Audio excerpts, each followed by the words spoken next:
acknowledging the crowd and what they've done and what they continue to do. Chiefs 35, Titans 24. Austin Ryder snaps to Mahomes, and a knee. He goes to a knee and a backflip by Demarcus Robinson. That is going to do it. 50 years of waiting. Chiefs Kingdom is special. And the Chiefs are going to the Super Bowl. 50 years. 50 years. Richard Sherman. Mahomes throws, pass caught. Williams, Kansas City. Kansas City jumps on.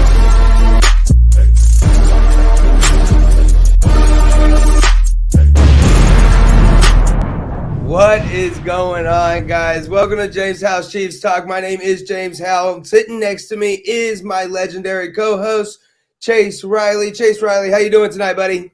This way. I'm good, man. How about yourself? I'm doing all right. Hey, guys, let me know right now. Maybe it's just an issue on my end. Let me know if you all can see Chase. It looks all a little skewed at this point. Let me know in the comments if you can see Chase right now.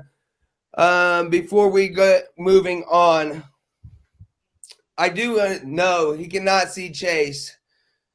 Chase, go ahead and just reconnect for us real quick if you would, bud. Yeah.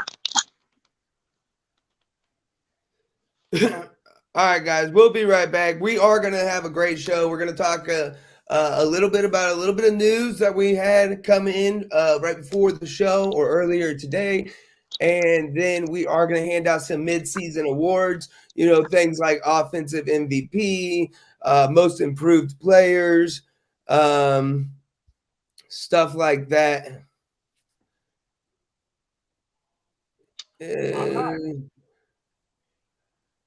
I don't know what's going on. We might just have to just go with no camera for tonight.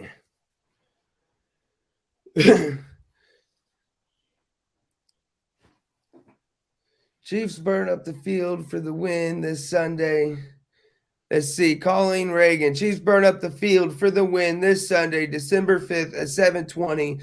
The Kingdom will be on fire and ready to win. I love the energy. Absolutely love the energy. I think they're going to go in there and thank the the Broncos all over the field. I don't want to give anything away, but, we do plan on doing a show on Saturday. I know we've been saying that some Thanksgiving issues got in the way. So we're going to do a show on Saturday. We're probably going to air it on Sunday. It'll be a recorded show. And we'll talk about it. We'll talk about the Denver game, Kansas City versus Denver. We'll give our take on it, and that'll be a great show to have. Let's just give it a minute. Look, guys, I'm going to go to break just for a real quick second and give Chase some time. We're going to go to this break screen. Please give us some time. And, here we are. Here we are. Man, technology, man. Love it when it works. Man, it's frustrating as can be. Yeah, it's absolutely frustrating. Trying to use my really nice phone as a webcam, and it looks great on my end. But I had on my side screen, I had the stream pulled up, and I saw when I went green, I was like, okay. But when I was looking at my phone, it was clear and crisp on my end. So I was like, what the hell's going on? So whatever. We'll go this way. I kind of like this upper view like this. Yeah. The little upshot, gets you I'll bring it down a little bit. I like to call that the when you get that real steep upshot, I like to call that the superhero shot. It gives you a larger than life perspective. Yeah. Cool, man. So now that we got you in here, right before the show, I just read, and I think the news broke a little bit earlier in the day, but they activated Kyle Long. Did you happen to see that?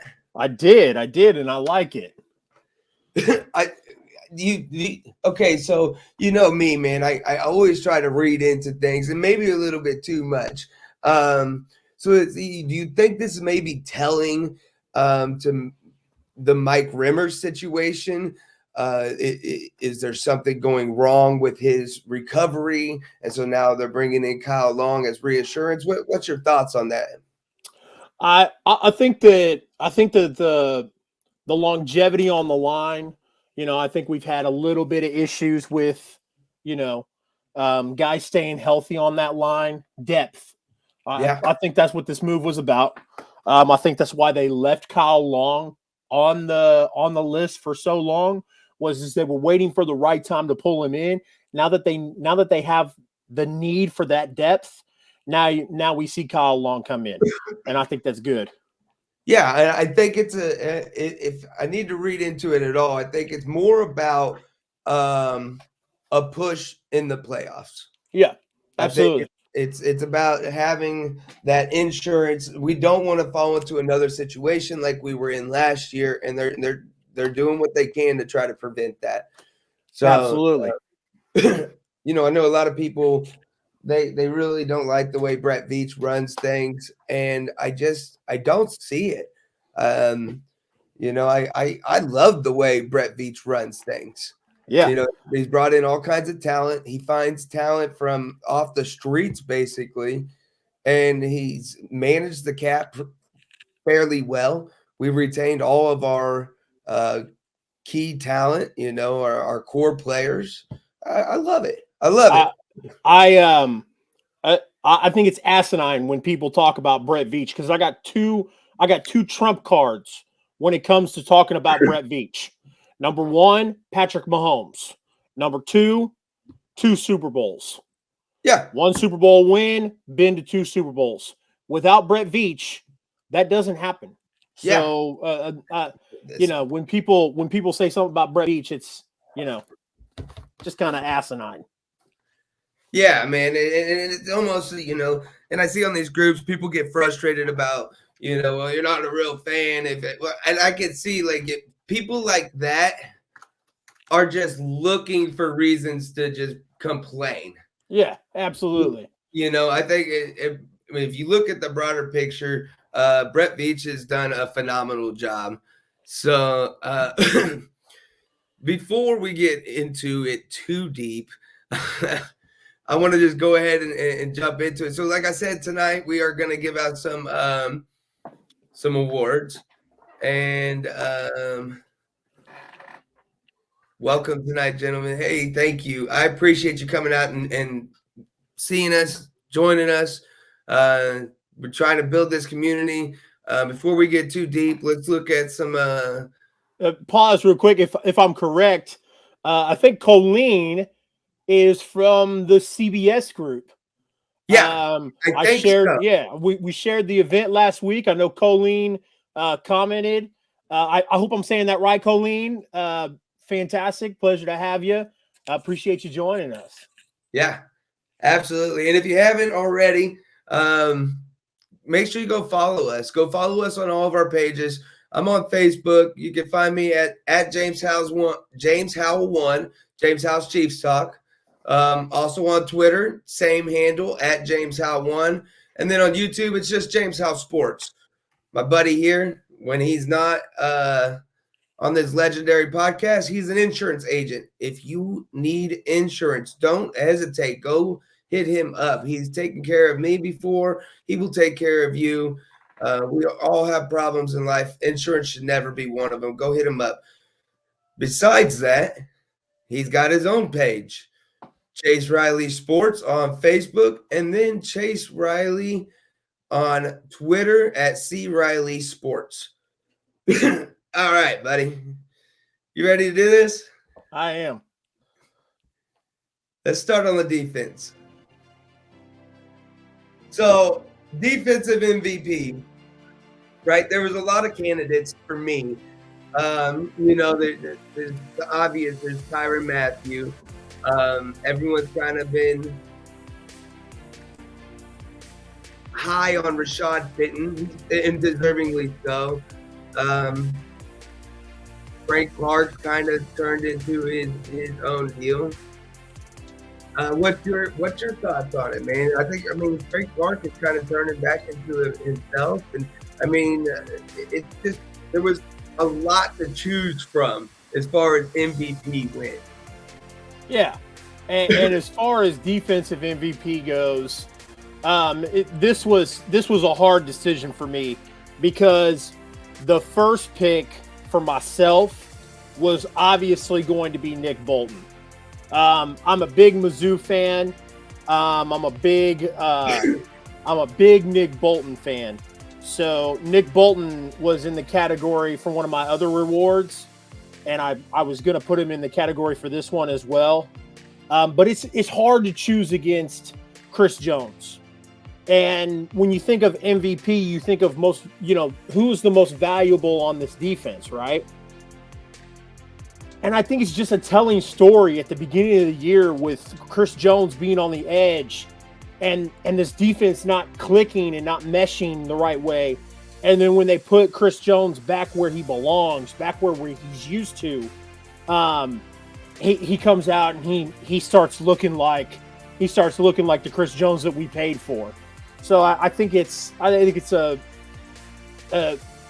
unanimous decision in my mind that Chris Jones picks up the MVP. Yeah, I agree. This was my decision.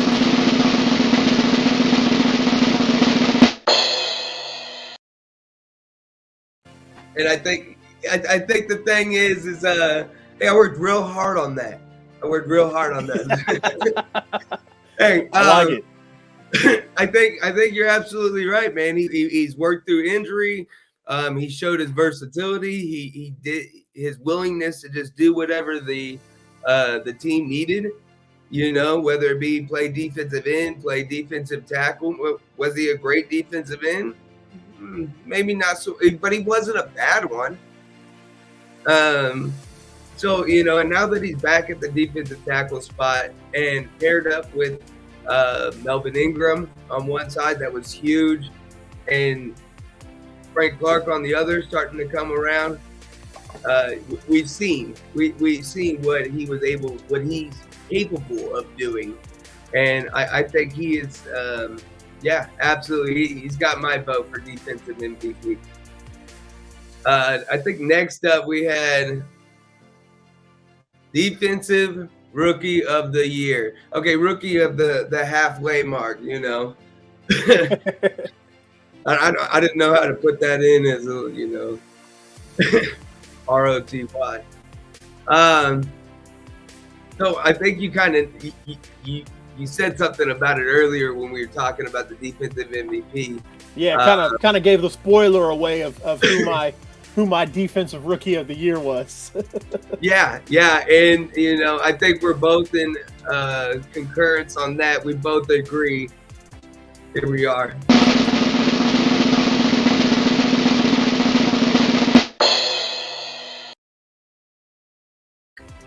Nick Bolton from Missouri has just absolutely blown everyone away. I mean, just blown me away. I can't speak for everyone, but as an avid fan and I'm partial to the defense as it is, he's been impressive. We haven't had a linebacker like that since Derek Johnson. Agreed. And everyone kind of compared Willie Gay Jr. to Derek Johnson, and I don't think I think it's Nick Bolton. Nick Bolton's the guy. No, nothing against Willie Gay Jr. because he's developing in his own ways. Yeah. But yeah, who else could it be? It's either Nick Bolton or it's Joshua Kando as far as rookies go. So yeah, what's your take? I've spoke highly on Nick Bolton all year long. I love the way he hits sideline to sideline. I had a couple of reserves about him transitioning to the NFL because of his size, and I don't think I'll admit I was wrong on those reserves. He has transitioned fairly well. He has been a complete monster in the middle of the field where he belongs. So. Yeah. Yeah, and I mean there ain't much else that there's not even in a debate really. No. You know, like I said, it was either going to be Nick Bolton or Joshua Kane-Doe, and yeah, I mean there's not a debate. Colleen,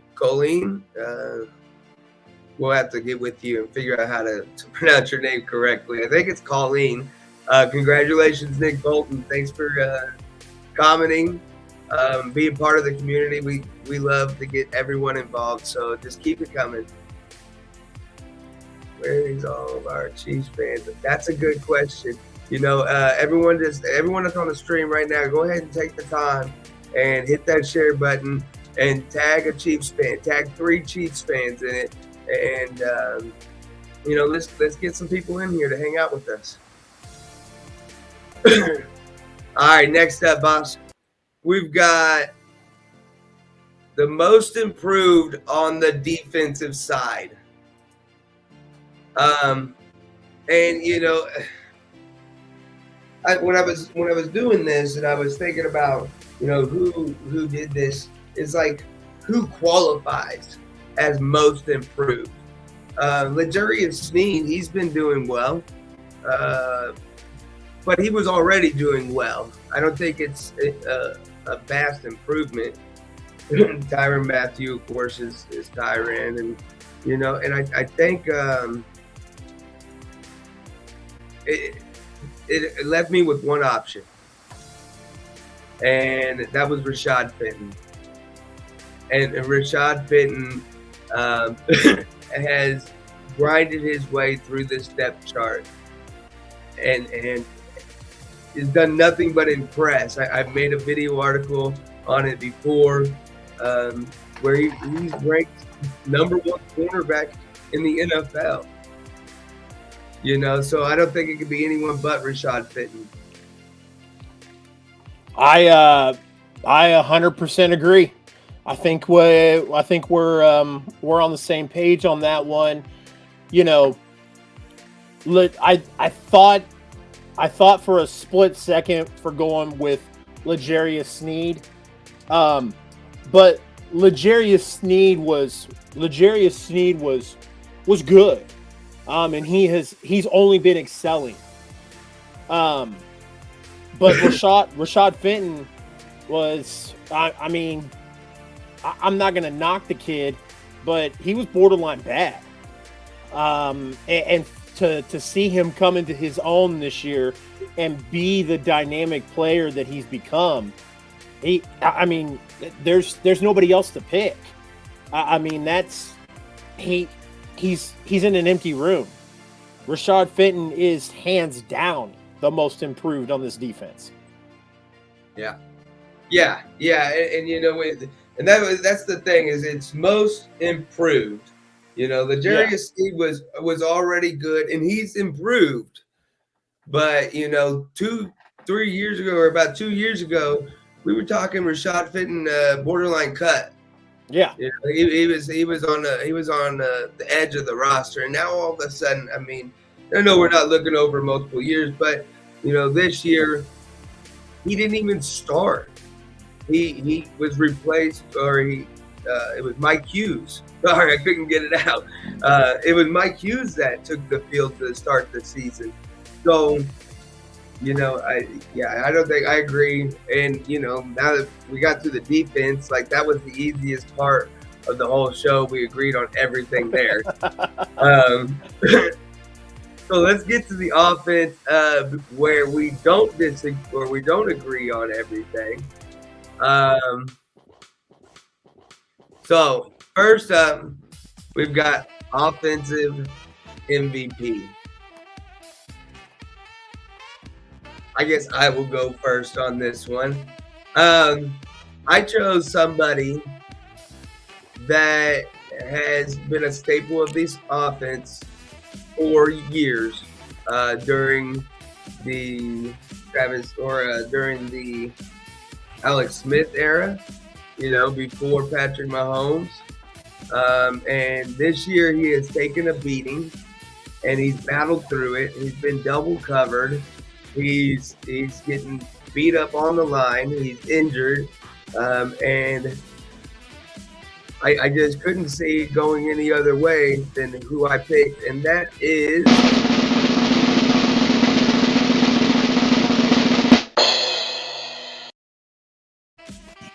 Travis Kelce, my man, 8'7". I don't think I can go any other way. Like, through all the bullshit that he's gone through, he's still the same Travis Kelce. Man's 33 years old. He's still the same Travis Kelce. So, what you got for me, boss? Mine's a little bit different, and I will tell you that I did think about Kelce, but MVP, most valuable player. I know you know this, but respectively, I'm going to disagree because we haven't been able to count on Travis Kelce this year because he's been hurt, because he hasn't been able to, play up to the caliber that we all expect number 87 to play up to. So that's why I couldn't bring myself to call him the MVP. Who I can call the MVP is Tyreek Hill. Tyreek Hill's almost at 1,000 yards. He leads the team in touchdowns. He has been a consistent piece of this offense. Now, there was a couple drops at the beginning of the year, a couple key drops, but I think we can make the argument that this whole offense had a lot of key mishaps, if you will. But Tyreek Hill has been a consistent, and if not for Tyreek Hill, we're out 13 touchdowns. So let me ask you this, okay? So we've been having trouble driving the ball. Well, not necessarily driving the ball, but putting up points. Our offense has been a little lackluster, and we have to dink and dunk. We've all seen the cover 2 coverage that they've been playing us all year long. When it's 3rd and 8, when it's 3rd and 7, are we hitting Travis Kelce across the middle, or are we hitting Tyreek Hill? Who's our go-to guy? Agreed. But to extend those drives, which that's what we have to play. I'm just making my case. I will agree. But Kelce has come up short in a lot of key moments in this offense. Because, like I said, you can tell he's playing hurt. Yeah. But here's what stands out to me. I misspoke. I said 13 touchdowns. That's way off. Tyreek Hill has 8 touchdowns, but he's been targeted 122 times, and he has 84 receptions for 932 yards. He's going to break 1,000 easily. But the most telling part of his stat line that stood out to me, the reason why I chose Tyreek Hill for offensive MVP, 347 yards after the catch. My man is out there making plays. Yeah. And that's his game, man, is get him out there in space and let him do his thing. That is correct. And I think you hit the nail on the head earlier when the whole team has had drop passes, and I think either one of them is a good choice. Donnie kind of agrees there. Both great choices. Number 87, number 10, great for the true MVP. Number 15. Donnie must have got my my outline for the show. Heard that. All right. David, my man, he says Creed Humphrey's the MVP. Well, I can't argue. Like he's been doing pretty well. He has. And he might be coming up here in just a second. I don't want to spoil anything. Next up, we got Offensive Rookie of the Year. All right, guys. Well, I won't even talk about it. I'll just go ahead and show you.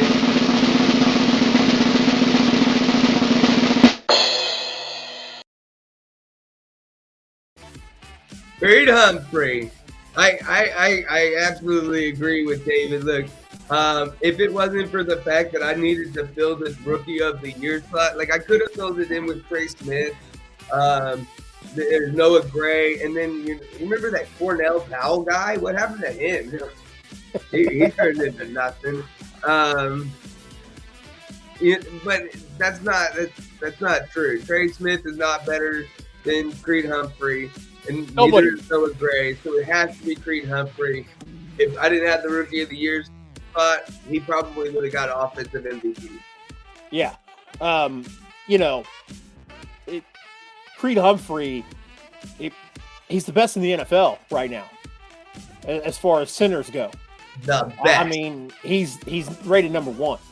So, I mean, there was no other way to go but Creed Humphrey. All right, can't argue with the big guy.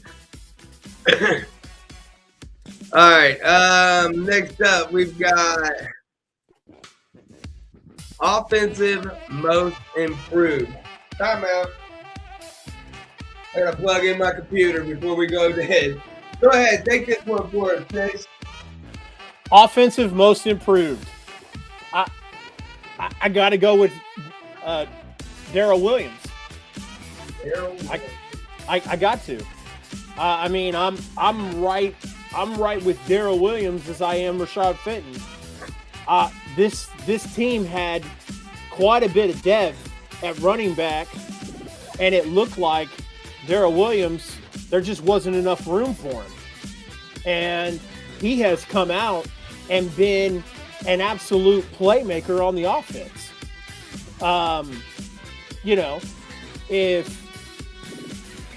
If Clyde Edwards-Helaire hadn't gotten injured, we would have never seen that side of Darrell Williams. And that's amazing. You go back to a few weeks ago on this show, I made it very clear that I was rooting against Darrell Williams for Derek Gore. Right. I wanted Derek Gore to succeed, but I mean Darrell Williams, he wasn't going to let that happen, man. And he has hands down been the most improved. And you know what? Maybe I'll go so far to say that maybe Darrell Williams wasn't the most improved. Maybe Darrell Williams was that good all along, and we just didn't know it. That's why I didn't really pick Darrell Williams, is because, Andy Reid has always kind of seen something in Darrell Williams. Yeah. And, is always, kind of went to bat for him, and he said, no, he's got a spot on this team.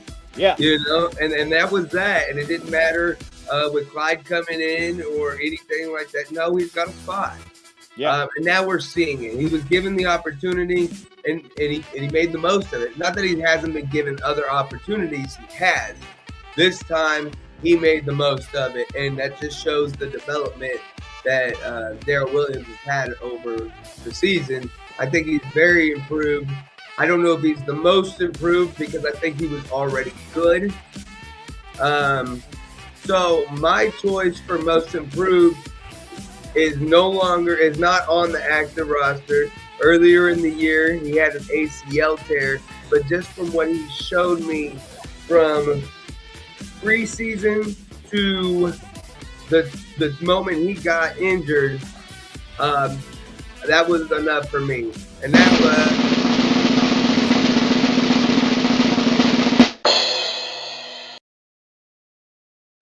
my man, Jody Fordson.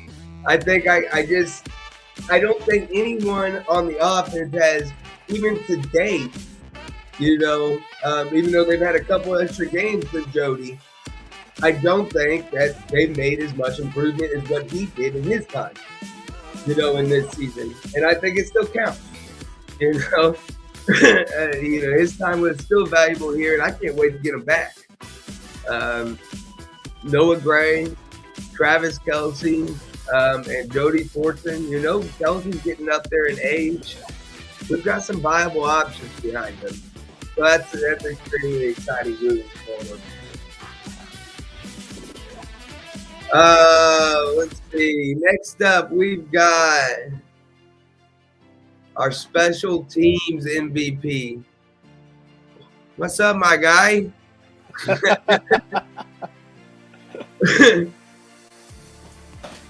This is what he said about Darrell Williams. The head splitter. I love it, man. Splitter. Because that game he had a couple weeks ago was, I mean, it was mind blowing. Yeah, no, you couldn't ask for more. You know, No. and I don't know if it was just the way that we got played. You know, like the defense played Kansas City. You know, knowing that we were on our number 2 running back. Maybe they thought we were going to rely on the pass a little bit more. So that, I don't know. But he looked damn good. I do know that. Special teams, MVP. We were basically in agreement on this one. I had said Tommy Townsend. You had mixed in Mike Hughes, which I think Mike Hughes has a legitimate case at it. He's been a great return guy. Tommy Townsend, man, what does it for me is that fake punt, that bullet that he threw, that just does it for me. I know Harrison Butker is kind of a fan favorite. He's been around for a few years and he's been pretty reliable. He's missed a few. So when you look at our specialists, blows my mind that Harrison Butker is money. I mean, butt kicker is money on 40 to 50 yard field goals. But on a 30-yarder. Yeah, you get him inside the 10. You get him inside the 10, and you got to be scared, bro. You're like, oh, shit. But he'll kick it from 65. Yep. You know, he's got it. Look, I know we've mentioned this a couple shows. Dave Tobe, since he has taken over the special teams unit, they prioritized the special teams. I mean, Dustin Colquitt, they felt comfortable enough leaving Dustin Colquitt or cutting ties with Dustin Colquitt because Tommy Townsend was good enough, and now we're seeing it. Yeah. We're seeing it. He's been killing punts all year long, 60-plus yards. Coffin corner punts, you know, pinning guys down at the 2-yard line. I mean, I think there's no argument. What's your take? You agree? Yeah, absolutely. Yeah. I mean, Tommy was my pick, and then I started to look into it a little bit more, and Hughes was a little less to be desired on the defense, but he's come in on the special teams. He's made some plays. I don't think he should be back returning kicks. I think we should utilize our other weapons for that. But Mike Hughes has been all over the field on special teams, so that was why Mike Hughes is a second round or a first round pick. From 2 years ago. So, yeah, once again, Brett Veach just finding them out of nowhere. Yeah. You know, and hey, it's true what they say. Another man's trash, or one man's trash, is another man's treasure. Donnie says, if for nothing else, that hair of Tommy Townsend's. I'm telling you, man. All right, my man. Enjoy it while you can, because you get to our age and you can't grow that shit out like that anymore. Hey, you know what I'm saying? Yeah. That's why I keep it short. Yeah. All right.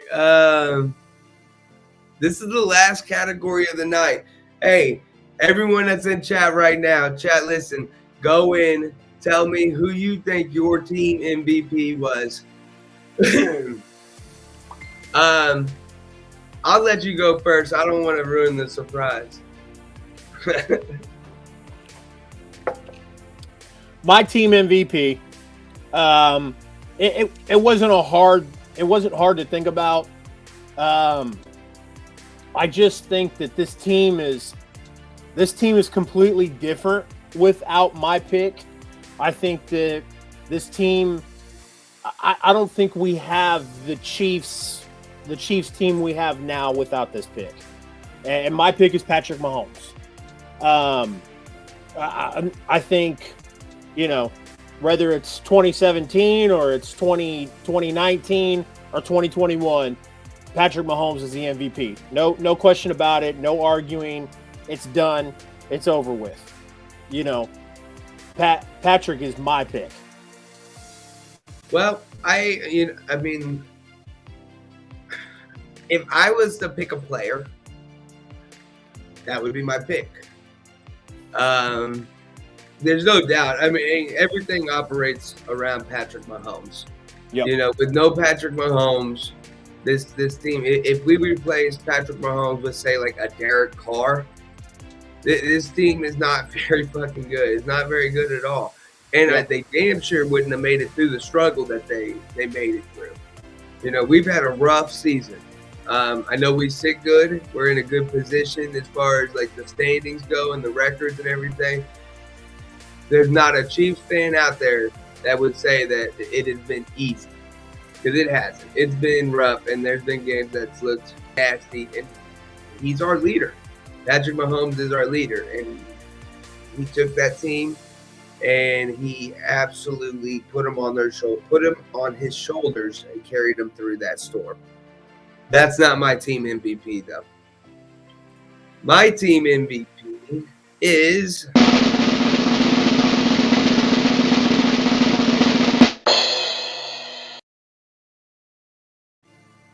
my man Spags on the defensive side. I know he's not a player. He is part of the team. And what he's done with this defense is just incredible. I mean, we see the product out there, and it's easy to get exciting. But let's dive into it a little bit. Okay, not many coaches are going to be as versatile and as willing to change as what he was. And when times got tough and changes needed to be made, he was able to. Donnie says, "Can I tag Derek Carr in this?"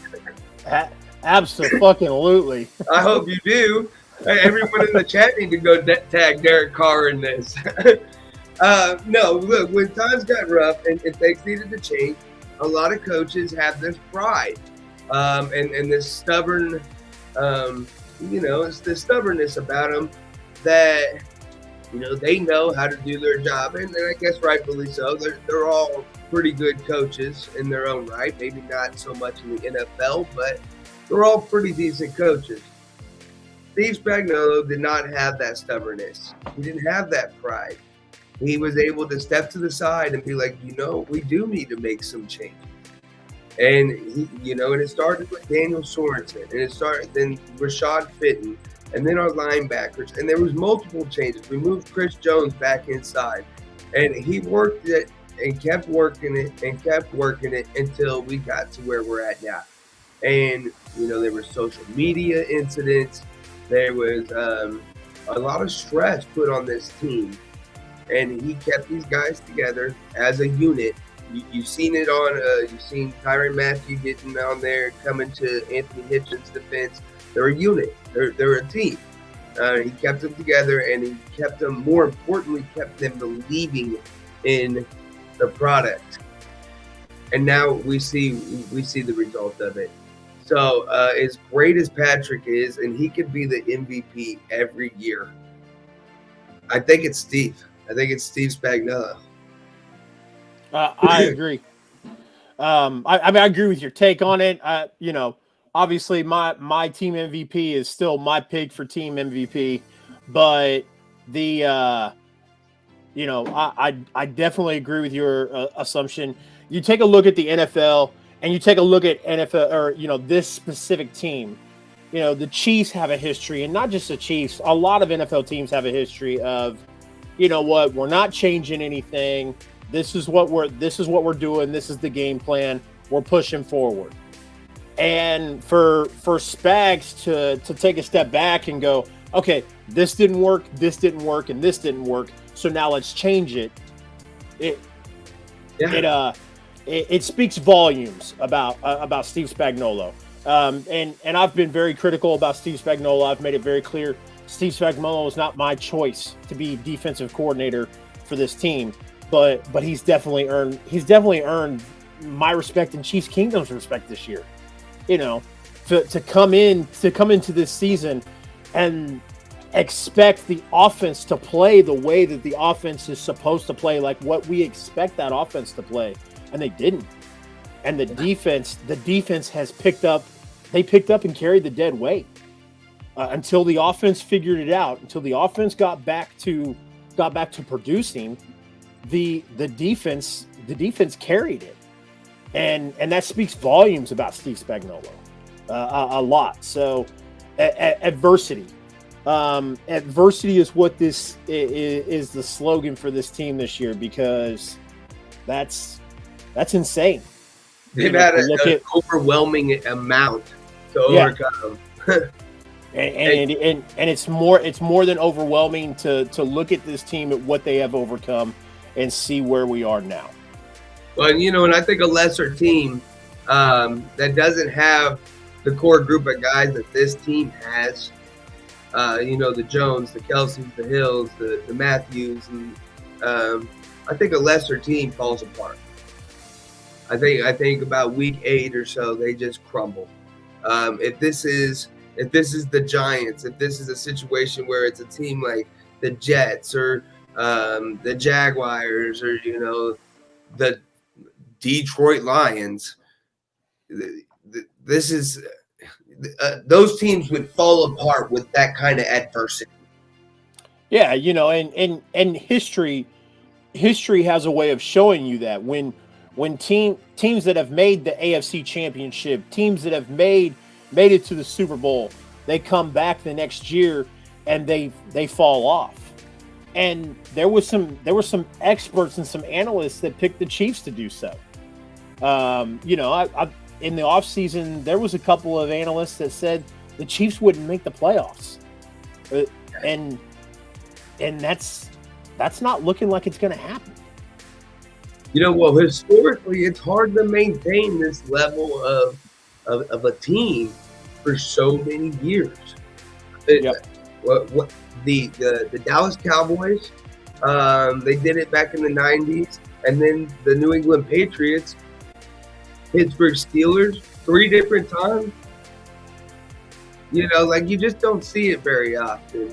And I'm not trying to compare this team to the 90s Dallas Cowboys. They were phenomenal.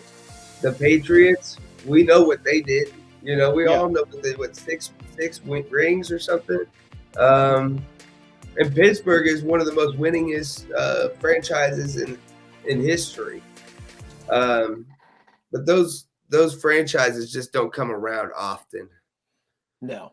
And then to be able to maintain. So, yeah, that's the easy pick. My point is that's the easy pick, is to say, oh, yeah, the Chiefs are going to fall off this year. Well, chances are that they might. They're overcoming the odds. Look, guys, if you guys have any questions, anything you all want to say, now's your time. Look, Jonathan Lamport says, do you think they need to make L'Jarius Sneed a bigger part of our defense? I think he's I think it's a pretty big part. Yeah, I have seen them rotate in Sneed and Ward. And Ward's playing pretty good football right now too. So that's exciting for me. To go back the past 10 years. I think the last time the Chiefs had a dominant backfield back there was when Brandon Carr and Brandon Flowers, Carr and Flowers were back there. So to see them come in and do this now, it's a good problem to have, man, where, it's like Sneed needs a little bit more playing time, but Charvarius Ward's playing pretty well. So, well, and another thing is a good rotation will keep your guys fresh. Yeah. Okay, we go up against a guy, let's say a Mike Evans, right? Mike Evans, he's in the game 90% of the snaps. Well, if we've got L'Jarius Sneed out there, paired up against Mike Evans, and L'Jarius Sneed has only seen 55% of the snaps. Who's fresher? You know, and it helps with like mismatches and just keeping guys fresh and ready throughout the whole season. You know, the NFL season is long and it's grueling, and these guys get beat up, they get tired, they're bruised up and they're banged up and everything else. I think it's important to have that quality depth, to have a good rotation. Same with like the defensive line. Yeah. You know, and to speak about the defensive line for a quick sec, we got Chris Jones and Melvin Ingram and Frank Clark. Okay, that's already scary, But then what makes this defensive line so good is the rotation we've got. We've got Okafor, we've got Mike Dana, we've got Derek Nottie and Colin Saunders, and all these guys are starters on other teams. But that rotation, okay, so maybe Chris Jones has a dip in snaps because he needs a break this week. We got guys to rely on. Yeah. A lot of great depth there. So, and I think it's the same way in the cornerback group to bring it back. Yeah, no, it's and these aren't just mediocre guys with a lot of depth. I mean, these are playmakers. Sneed, Ward, and Fenton they're the best in the league. Yeah. So yeah. And this is kind of what I expected to begin the season. I had seen something at the beginning of the season before week 1 even started. It said Denver Broncos have the best secondary in the league, which it kind of looked like they might have. And then I made the simple comment. It made me laugh, but I made the simple comment of they must have forgot about Tyrann Mathieu. And because not just Tyrann Mathieu, but I was confident coming into the season based off of what we had seen last year that this defense was going to grow and this group of guys was going to be above average, above great, and borderline elite group.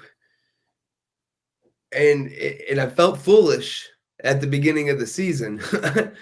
When I felt foolish because I had hyped them up. I had talked to several people about it and whatnot, but this is finally what I kind of expected coming into the year. So we've got a big game coming up against Denver. Of course, divisional games are always big games. Get to play Denver twice. Yeah. Well, and we got this one flexed. The last one will probably be flexed as well. If there's any sort of playoff implications, like if Kansas City wins and they get a number 1 seed, or if they lose and they lose a number 1 seed, or it'll probably be flexed into that spot. No, that's the thing.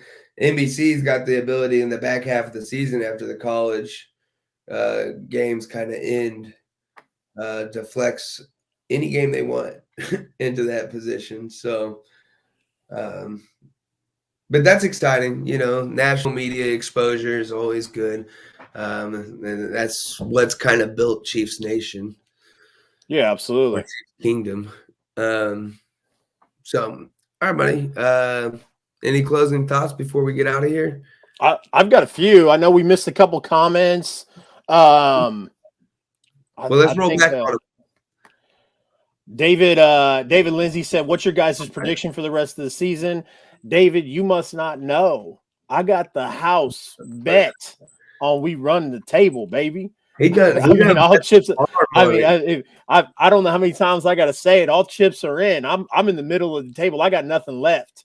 I got no chips in the pocket. Nothing. Everything is in the middle of the table. All in. I'm all in. It's over.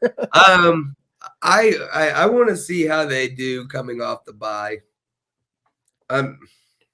Like the offense is the issue. The offense is the issue, and I haven't seen that consistency from the offense. We've seen a spurt of it in the Raiders game, and then we didn't see much from them in the Dallas game. And so I want to see some consistency from the offense.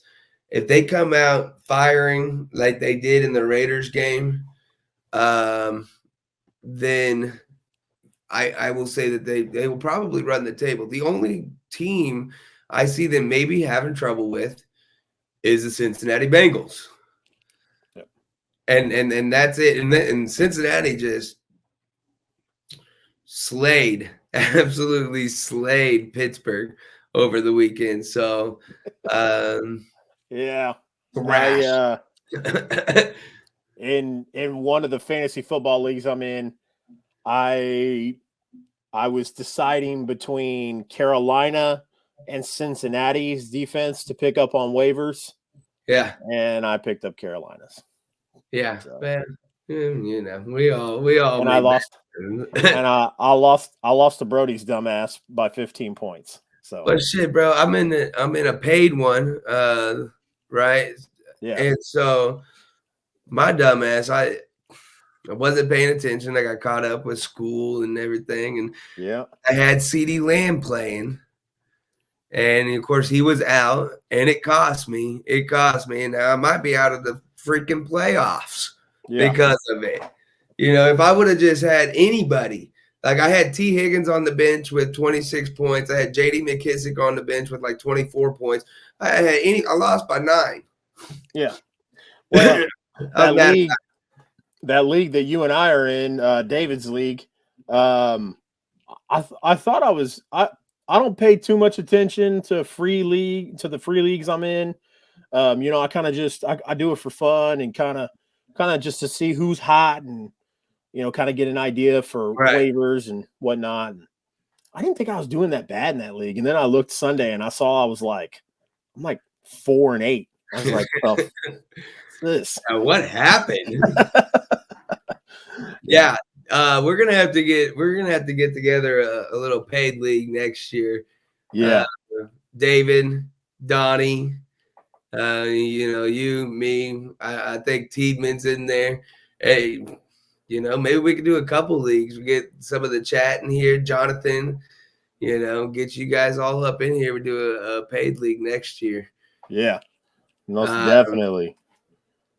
Anything else? Moving Jones back inside made a big difference.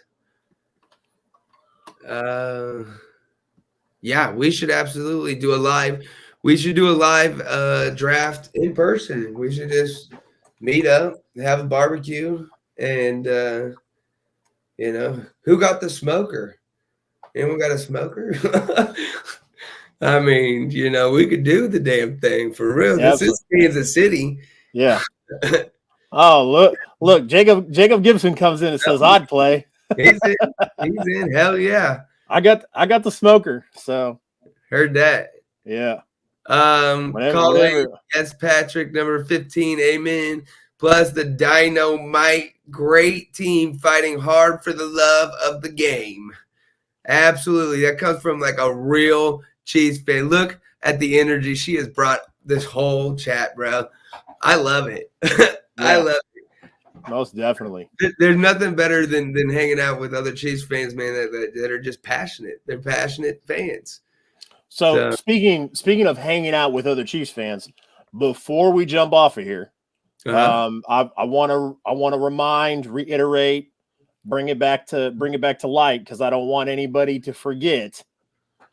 We Jaymes House Chiefs Talk, the duo, the team with Donnie Ray Craven, are going to be at the Raiders game, and I'm going to be drinking a little bit, having a good time, pissing on some Raiders fans, or pissing off some Raiders fans. Yeah. And we're gonna be walking around, talking to people, getting to know Chiefs Kingdom a little bit, letting Chiefs Kingdom know about our legendary community and how we want to grow it more. So this is somewhere that is familiar to everybody. So get our names out there. So, yeah. And that's exciting, man. It's a Yeah. big opportunity for us to get out there and just mingle within the community. And this is what we've been trying to do. That we've been saying it the whole time. This is our goal. We just want to hang out and have a good time talking about football. We love football, and that's what we want to do. Yeah. Jonathan Lamport, I do barbecue competitions. Well, hell yeah. I've seen it. I've seen it. The shit looks good, Jonathan. Would definitely be interested. So Nothing like a game at Arrowhead. I love it. It's what? It's been a couple years for me, man, and I am so stoked. And then I might have the opportunity to go to the next game, the Pittsburgh Steelers game. So that'll be cool. But yeah, no, going back, I don't think I've been there honestly since they like renovated, like the Hall of Fame and shit like that. really, I haven't seen the new Hall of Fame yet. I'm excited to go in there and look at that, and maybe get some live footage in there. yeah, definitely. So yeah, that'll be a lot of fun. So anything else? Did I miss anything else here? No, like I said, just wanted to bring up that Chiefs game.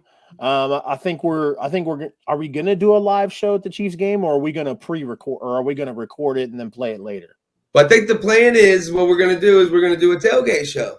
We're going to do a live tailgate show, and we'll be out there. We'll go to other tailgate parties, just kind of hang out with other fans, and get predictions and have fun, hang out at the Chiefs game. I love it, man. I'll tell you what, I'm not gonna go. I'm not going into the game. I'm just showing up to come hang out, and then once you guys go in the game, I'm gonna be enjoying myself in the parking lot. So right, I feel that. I feel that. All right, hey, look, chat. Real quick before we sign off here, go into the comment section. Tell me your favorite Chiefs player. I want to know your favorite Chiefs player. Go in, tell me your favorite Chiefs player. Write it down. Mine's Derek Thomas. What's yours, Chase? What you got? Favorite Chiefs player of all time. I feel like Derek Thomas is always just the obvious choice. Yeah. Well, me, man, I went by Derek as a kid. So, when I was young, I kind of made that association there. But then, he is who he is, and he's as great as what he was. And yeah. Yeah. Absolutely. Absolutely. Jamal Charles and Derek Thomas. I'm a big Jamal Charles fan, man. I'll never forget there was that season we went 4-12. It was Todd Haley's first year, and it was the last game of the season against Denver, and Jamal had like 259 yards, and he could have broken the record, but he told Todd, he said, I'll break it another day. And they let like Jackie Battle finish the game or some shit. And I remember Jamal coming to the sideline and Todd Haley was mic'd up and he looked at me. He's like, "You might be great, Jamal. You might be great." And man, that always resonated with me. I love Jamal, and and then it shows the kind of player he really was, man. He was truly an unselfish player. He was willing to just kind of stick his nose in there, do his work, and do what's best for the team. Yeah, Jamal Charles was great. He's on my list. Yeah, but it's just hard to pick a greatest of all time. I mean, because if you look, of course, DT contributed so much to this team. He's in the record books. Nigerian Nightmare, contributed a lot to this team. Patrick Mahomes. I mean, I don't think that there's a debate that if Patrick Mahomes wasn't on this team, that the Chiefs wouldn't have won a Super Bowl. Right. I don't think there's an argument. If Patrick Mahomes was never on the Chiefs, then there's no Super Bowl. Because we were not going to win a Super Bowl with Alex Smith. Nope. And God, we could have got lucky and drafted Deshaun Watson, right?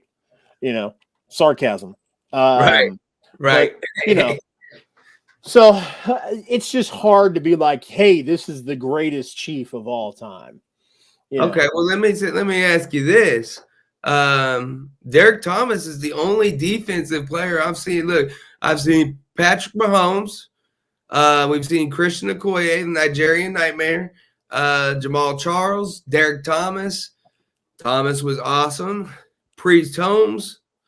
We've got Lenny Dawson. Derek Thomas is the only defensive player. Now you could make an argument that I think I could make an argument that Eric Berry would be on that list had unfortunate circumstances not happened. Yeah. And I still could possibly argue it because number one, I like to argue. Number two, the fact that he fought cancer and came back. I think automatic comeback player of the decade. Yeah. I think automatically puts him in the thing. Somebody just mentioned Jared Allen. Yeah. I think if Jared Allen stayed with Kansas City, I think Jared Allen would be. I think Jared Allen could be in that conversation. Well, I think Jared Allen leaving Kansas City kind of puts a damper on him being the conversation of. Because the question is who's your favorite? Not who's the greatest, but who's your favorite? And Jared Allen, he was cool when he was here. How he left pissed me off. Yeah. He's not my favorite. I'll give him props. He was good.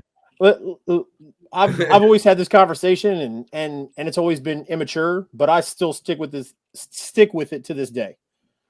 If you leave Kansas City, fuck you. If you play for the Raiders, fuck you.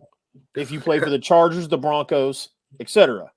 Now, if you leave one of those teams and you come play for us, you're cool, man. But with the exception of Jamal Charles, who left to go to Denver for a little bit. Yeah. Oh, why do you got to bring that up?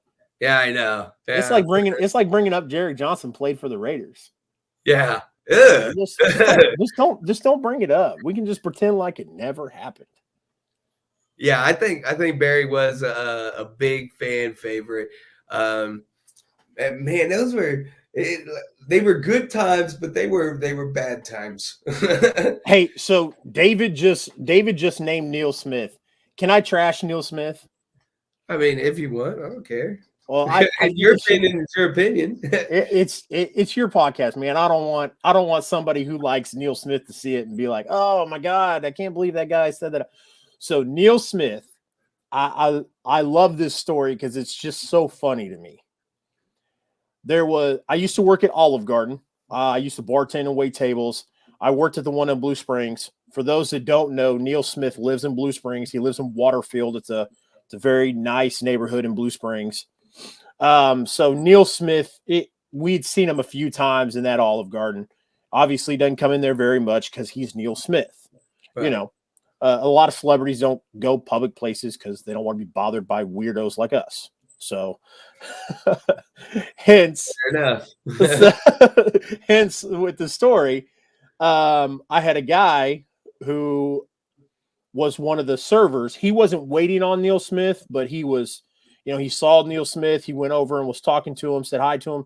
Neil was super nice, but the guy asked him, he said, hey, Neil, like I work with inner city kids and, I coach them and all this stuff. And I think if you could just sign this napkin, I could use it as an incentive for my kids and they would love it. And Neil was like, hey, why don't I do something better? Why don't I write my phone number down on this napkin for you? And you can give me a call and we can work something out where I can come out and meet the kids and we can give them a signed football or something. Sure. Dude was as giddy as a schoolgirl. He's like, man, my kids would really love that. Blah, blah, blah. He comes back a couple days later and he's like, man, Neil Smith is a jerk. And I was like, why? And he's like, it was the wrong number. And I was like, are you sure he didn't write it down wrong? And he's like, no, because it was like 4 of the same numbers at the end. He's like, so it was a number that wasn't like easily like messed up or whatever. And so I've always thought about that, and always, plus the fact that Neil left to go be a fucking Bronco and win a Super Bowl with the Broncos. Yeah. To hell with Neil Smith. Jay Gibson says stupid Raiders. Yeah. Okay. I like it. All right. So one last thing. I do have this 8x10 of L'Jarius Sneed, signed. I got the JSA certificate of authenticity on the back of it. Yeah. So we are going to give that away. What I think we have decided to do was, if you guys like, comment, and share, then go back to this stream and say done, you'll get an entry. I like you gotta like, comment, and share. Go back to the stream, say done, you'll get an entry. And we will be giving it away sometime in the future, before the end of the season, when we get a good, healthy amount of entries. And I don't want to spoil the fun, so I'm not going to tell you when. There you go. So, all right. Anything else for you?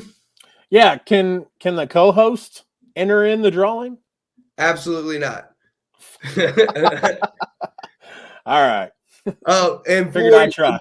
And for the Neil Smith fans out there, I do have I might have a couple Neil Smith 8x10s signed with certificate of authenticity that could be in future giveaways, and we might even package it up. I don't know yet. I don't know yet. So, and I'm working with a couple guys to get some more sports memorabilia for y'all, so y'all can enjoy this, and it could be beneficial other than just hearing us talk and hanging out and yada yada yada. You could also win some free shit. So, all right, man. I look like we got one more comment here. Let me get out of here. I got it. Neil Smith and Derek Thomas autograph. That's the Derek Thomas autograph alone is incredibly rare. That's pretty cool. Yeah.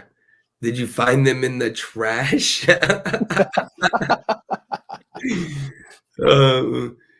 He did a lot for Derek Thomas, Third and Long Foundation. I was in when I was a kid. I mean, personal life and public life are always two separate things. Even with me and Chase here. Well, you know, and to piggyback off my story, you know, the guy could have dialed that number wrong. You know, who knows? He could have said something. He could have said something to Neil after he put the napkin down, and Neil was like, "I'm not giving this guy my real phone number. He's a creep." Well, and you know, and to Neil's defense, he could have been like, "Hey, piss off, bro." Yeah, you know, I'm eating dinner. You know, Tech 9 used to come in all the time, and Tech would sit at the bar, and he got huffy one time. He was always super cool, but he got huffy one time with somebody, and he told me, because I was bartending and I was serving him food and drinks. He's like, yo, like tell these people, like, I'll sign all the autographs y'all want me to, but let me eat. Like, I'm a human being. Like, I'm here to enjoy a meal. Like, at least let me finish my food before you come and bug me. Yeah. So, you know, like I said, there's two sides to every story. It was just one of those things where I was like, well, I don't like Neil Smith anyways because he's a Bronco. So right. All right, guys. Well, I think that does it for us. Thanks for coming and joining us on Jaymes Howell's Chiefs Talk. My name is Jaymes Howell. My buddy to my left here, Chase Riley. And until next time, stay legendary. Stay legendary. What's going on, guys? James Howell here. Look, if you enjoyed this content, go ahead and hit that subscribe button. And more importantly, make sure that you smash that notification bell. That way you'll never miss any content from James Howell's Chiefs Talk. Also, while you're at it, go to James Howell's Chiefs Talk on Facebook as well as on Twitter. You can find the links for those in the description. Until next time, once again, stay legendary, guys.